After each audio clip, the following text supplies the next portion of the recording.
Welcome to the darkest page, where candlelight flickers and the words of long dead authors breathe again. Tonight, we read a tale by M.R. James, The Ash Tree.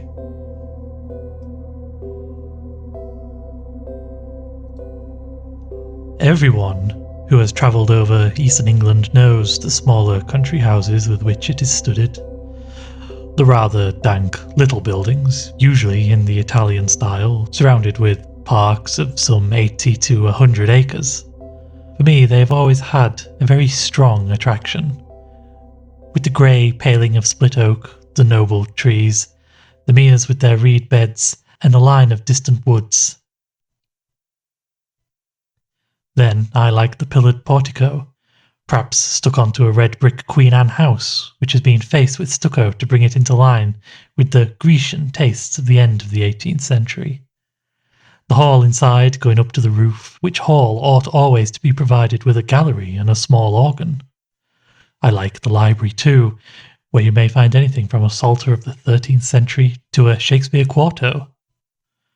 I like the pictures, of course, and, perhaps most of all, I like fancying what life in such a house was when it was first built, and in the piping times of landlord's prosperity, and not least now, when if money is not so plentiful, taste is more varied and life quite as interesting. I wish to have one of these houses, and enough money to keep it together and entertain my friends in it modestly. But this is a digression. I have to tell you of a curious series of events which happened in such a house as I have tried to describe. It is Castringham Hall in Suffolk. I think a good deal has been done to the building since the period of my story, but the essential features I have sketched are still there. Italian portico, square block of white house, older inside than out, park with fringe of woods and mere. The one feature that marked out the house from a score of others is gone. As you look at it from the park, you saw on the right a great old ash tree growing within a half-dozen yards of the wall, and almost or quite touching the building with its branches. I suppose it had stood there ever since Castringham ceased to be a fortified place, and since the moat was filled in and the Elizabethan dwelling house built. At any rate, it had well nigh attained its full dimensions in the year 1690.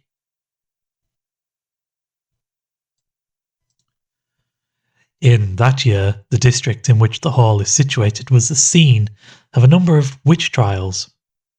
It will be long, I think, before we arrive at just an estimate of the amount of solid reason, if there was any, which lay at the root of the universal fear of witches in old times. Whether the persons accused of this offence really did imagine that they were possessed of unusual powers of any kind, or whether they had the will at least, if not the power, of doing mischief to their neighbours, or whether all the confessions, of which there are so many, were extorted by the mere cruelty of the witch-finders. These are questions which are not, I fancy, yet solved, and the present narrative gives me pause. I cannot altogether sweep it away as mere invention. The reader must judge for himself. Castringham contributed a victim to the auto de fe. Mrs. Mothersole was her name, and she differed from the ordinary run of village witches only in being rather better off, and in a more influential position. Efforts were made to save her by several reputable farmers of the parish. They did their best to testify to her character, and showed considerable anxiety as to the verdict of the jury. But what seems to have been fatal to the woman was the evidence of the then proprietor of Castringham Hall, Sir Matthew Fell. He deposed to having watched her on 3 different occasions from his window, at the full of the moon gathering sprigs from the ash tree near my house. She had climbed into the branches, clad only in her shift, and was cutting off small twigs with a peculiarly curved knife, and as she did so, she seemed to be talking to herself. On one occasion, Sir Matthew had done his best to capture the woman, but she had always taken alarm at some accidental noise he had made. and all he could see when he got down to the garden was a hare running across the park in the direction of the village. On the third night, he had been at the pains to follow at his best speed, and had gone straight to Mrs. Mothersole's house. But he had had to wait a quarter of an hour battering at her door, and then she had come out very cross and apparently very sleepy, as if just out of bed, and he had no good explanation to offer of his visit. Mainly on this evidence, though there was much more of a less striking and unusual kind from other parishioners, Mrs. Mothersole was found guilty and condemned to die. She was hanged a week after the trial, with 5 or 6 more unhappy creatures at Bury St Edmunds. Sir Matthew Fell, then Deputy Sheriff, was present at the execution. It was a damp, drizzly March morning when the cart made its way up the rough grass hill outside Northgate, where the gallows stood. The other victims were apathetic or broken down with misery, but Mrs. Mothersole was, as in life so in death, of a very different temper. Her poisonous rage, as a reporter of the time puts it, did so work up the bystanders, yea, even upon the hangman, that it was constantly affirmed of all that saw her that she presented the living aspect of a mad devil. Yet she offered no resistance to the officers of the law. Only she looked upon those that laid hands upon her with so direful and venomous an aspect that, as one of them afterwards assured me, the mere thought of it preyed inwardly upon his mind for 6 months after. However, all that she is reported to have said was the seemingly meaningless words, "There will be guests at the hall," which she repeated more than once in an undertone.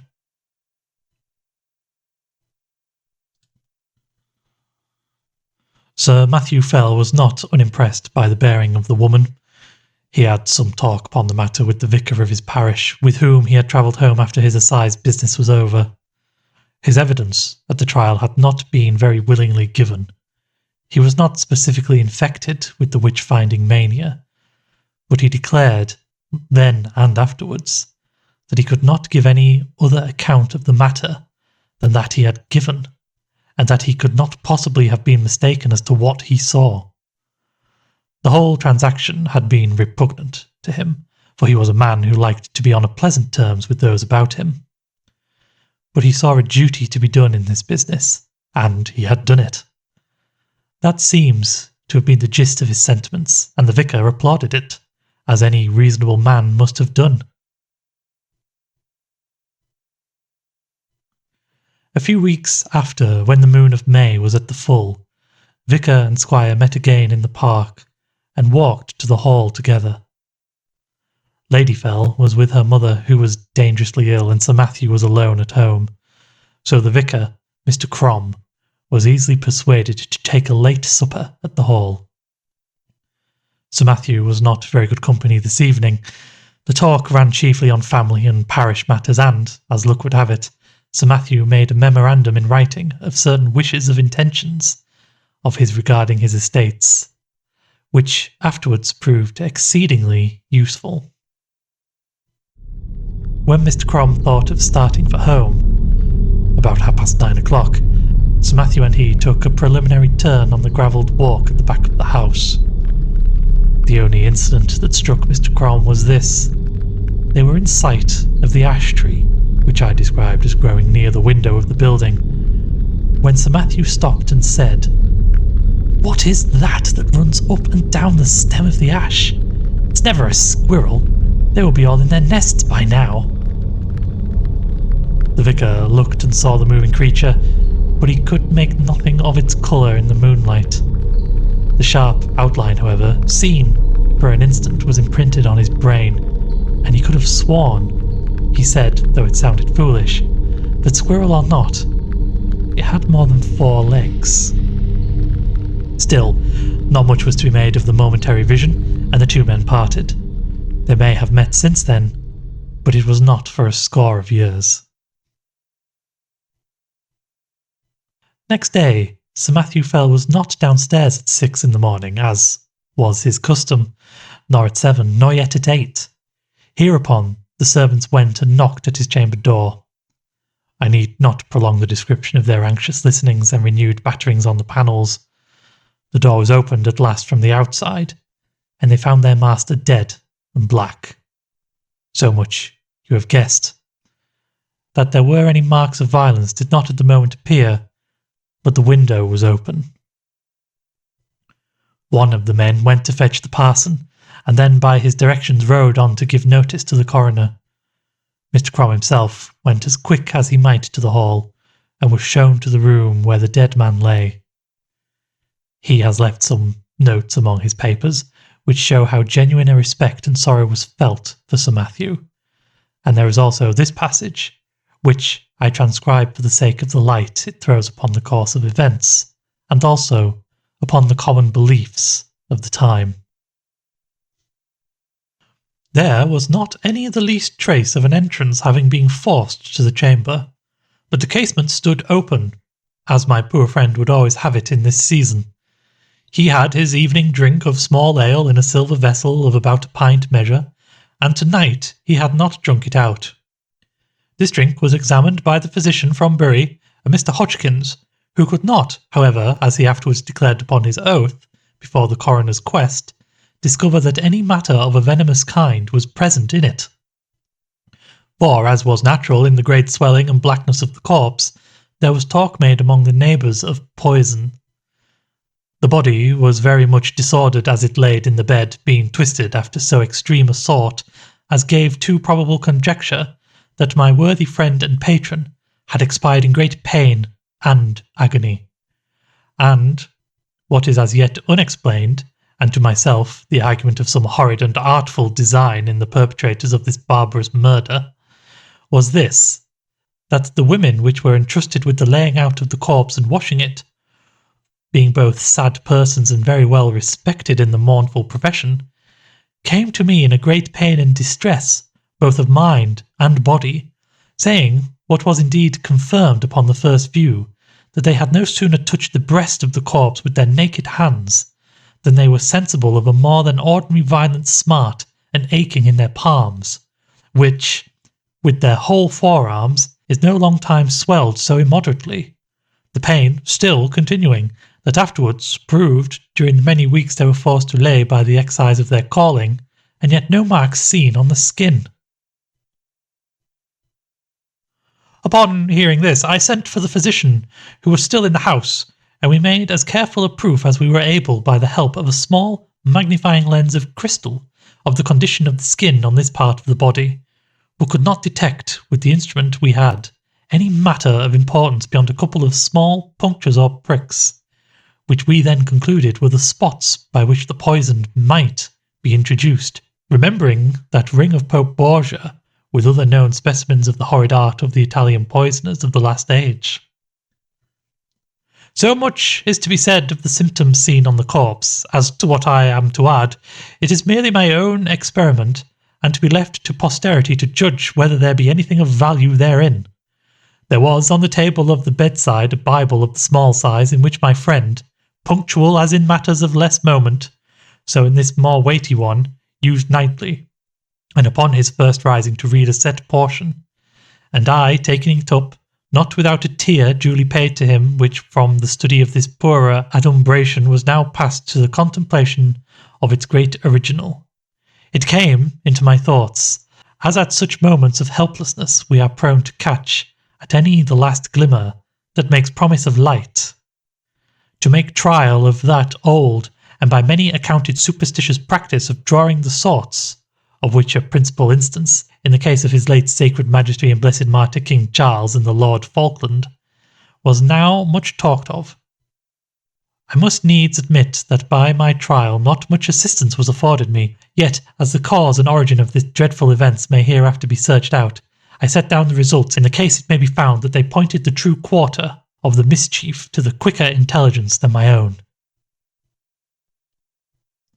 I made then 3 trials, opening the book and placing my finger upon certain words, which gave in the first these words from Luke 13:7, "Cut it down."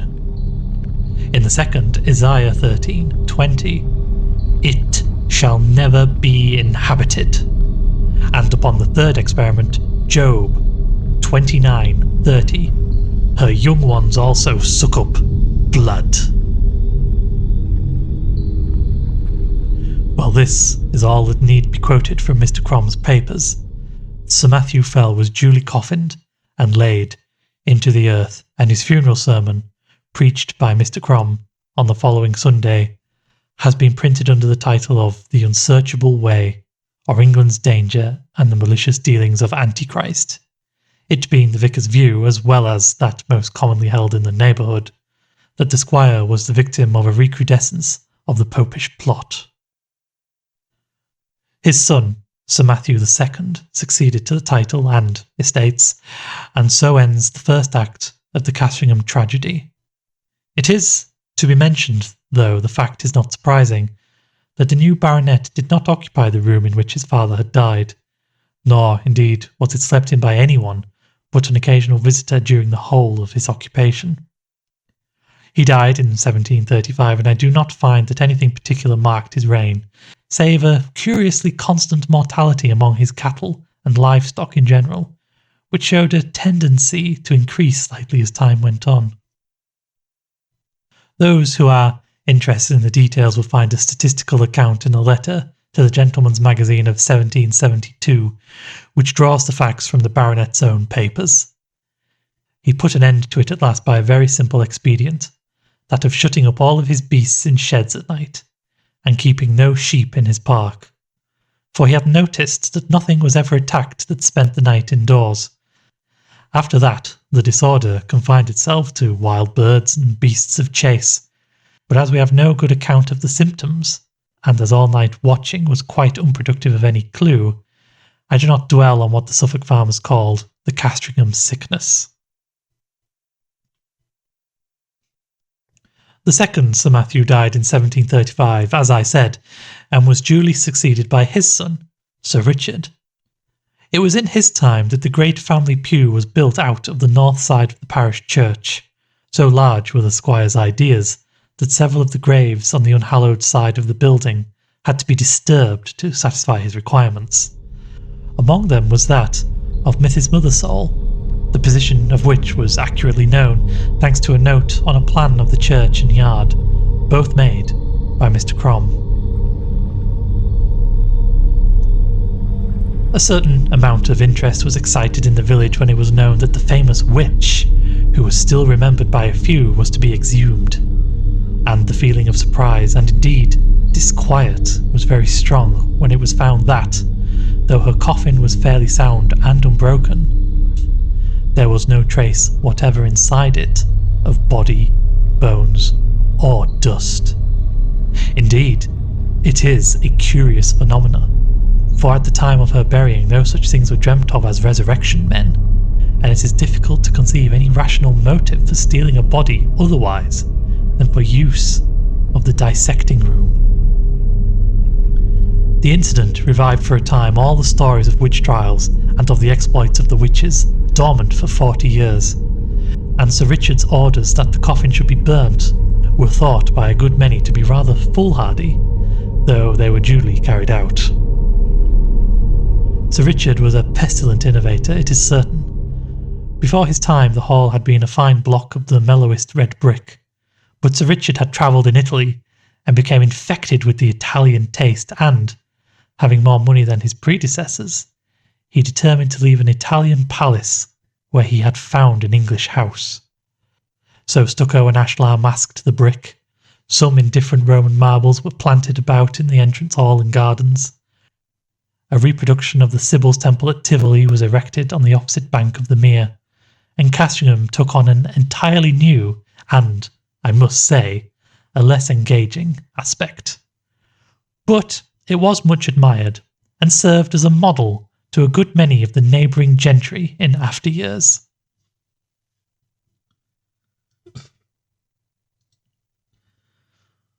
One morning, it was 1754, Sir Richard woke after a night of discomfort.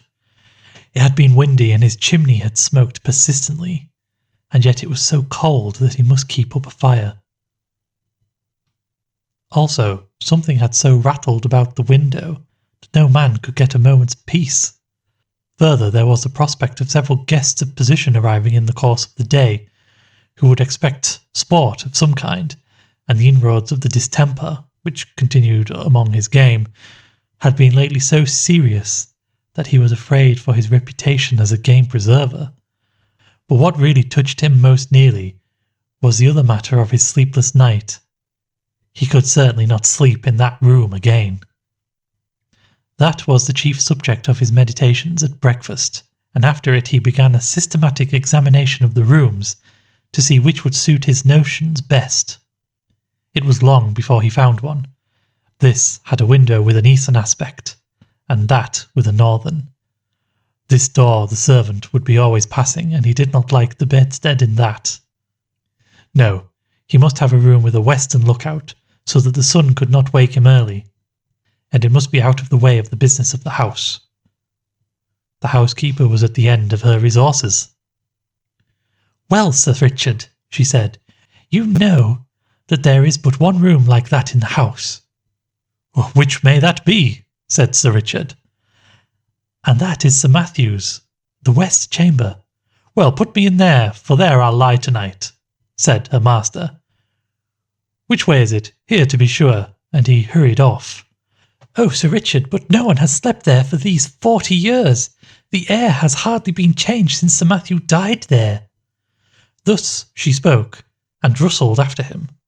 "Come, open the door, Mrs. Chiddock. I'll see the chamber at least." So it was opened, and indeed the smell was very close and earthy. Sir Richard crossed to the window, and impatiently, as was his wont, threw the shutters back and flung open the casement. For this end of the house was one which the alterations had barely touched, grown up as it was with the great ash tree, and being otherwise concealed from view. "Air it, Miss Chiddock, all to-day, and move my bed furniture in the afternoon. Put the Bishop of Kilmore in my old room."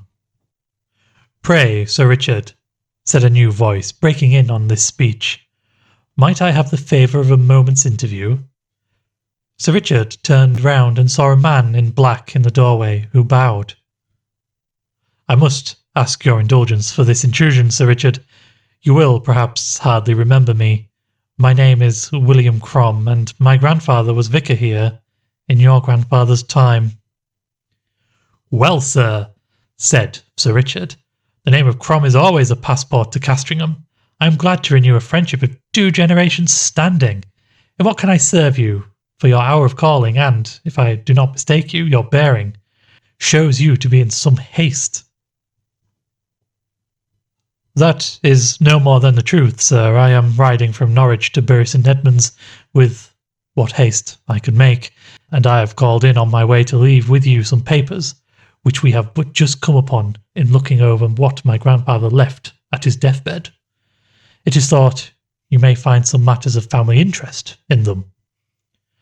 "Well, you are mightily obliging, Mr. Crom, and if you will be so good as to follow me to the parlour and drink a glass of wine, we will take a first look at these same papers together. And you, Mrs. Chiddock, as I said, be about airing this chamber." "Yes, it is here my grandfather died. Yes, the tree perhaps does make the place a little dampish. No, I do not wish to listen to any more. Make no difficulties, I beg. You have your orders. Go. Will you follow me, sir?" They went to the study. The packet which young Mr. Crom had brought, he was then just becoming a fellow of Clare Hall in Cambridge, I may say, and subsequently brought out a respectable edition of Polygenus, contained among other things the notes which the old vicar had made upon the occasion of Sir Matthew Fell's death. And for the first time Sir Richard was confronted with the enigmatical sortes biblicae which you have heard. They amused him a good deal. "Well," he said, "my grandfather's Bible gave one prudent piece of advice. Cut it down. If that stands for the ash tree, he may rest assured I shall not neglect it. Such a nest of catars and orgs was never seen." The parlour contained the family books which, pending the arrival of a collection which Sir Richard had made in Italy, and the building of a proper room to receive them, were not many in number. Sir Richard looked up from the paper to the bookcase, I wonder, says he, whether the old prophet is there yet. I fancy I see him. Crossing the room, he took out a dumpy Bible, which, sure enough, bore on the flyleaf the inscription, "To Matthew Fell, from his loving godmother, Anne Aldous, 2nd September 1659. It would be no bad plan to test him again, Mr. Crom. I would wager we get a couple of names in the chronicles. What have we here? Thou shalt seek me in the morning, and I shall not be. Well, well, your grandfather would have made a fine omen of that, eh? No more profits for me. They are all in a tale. And now, Mr. Crom, I am infinitely obliged to you for your packet. You will, I fear, be impatient to get on. Pray, allow me another glass. So, with his offers of hospitality, which were genuinely meant, for Sir Richard thought well of the young man's address and manner, they parted. In the afternoon came the guests, the Bishop of Kilmore, Lady Mary Harvey, Sir William Kentfield, etc. Dinner at 5, wine, cards, supper, and dispersal to bed. Next morning, Sir Richard is disinclined to take his gun with the rest. He talks with the Bishop of Kilmore. This prelate, unlike a good many of the Irish bishops of his day, had visited his see, and indeed resided there for some considerable time. This morning, as the two were walking along the terrace and talking over the alterations and improvements in the house, the bishop said, pointing to the window of the west room, "You could never get one of my Irish flock to occupy that room, Sir Richard." "Why is that, my lord? It is, in fact, my own." "Well, our Irish peasantry will always have it that it brings the worst of luck to sleep near an ash tree, and you have a fine growth of ash not 2 yards from your chamber window.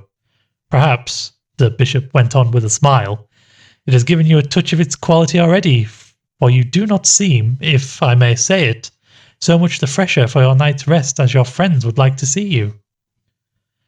"That, or something else, it is true, cost me my sleep from 12 to 4, my lord. But the tree is to come down tomorrow, so I shall not hear much more from it." "Well, I applaud your determination. It can hardly be wholesome to have the air you breathe stained, as it were, through all the leafage." "Your lordship is right there, I think. But I had not my window open last night. It was rather the noise that went on, no doubt from the twigs sweeping the glass, that kept me open-eyed." "I think that can hardly be, Sir Richard. Here, you see it from this point. None of the nearest branches even can touch your casement unless there was a gale, and there was none for that last night. They missed the panes by a foot." "No, sir, true. What then will it be, I wonder, that scratched and rustled so? Aye, and covered the dust on my sill with lines and marks." At last they agreed that the rats must have come up through the ivy. That was the bishop's idea, and Sir Richard jumped at it. So the day passed quietly, the night came, and the party dispersed to their rooms, and wished Sir Richard a better night. And now we are in his bedroom, with the light out and the squire in bed.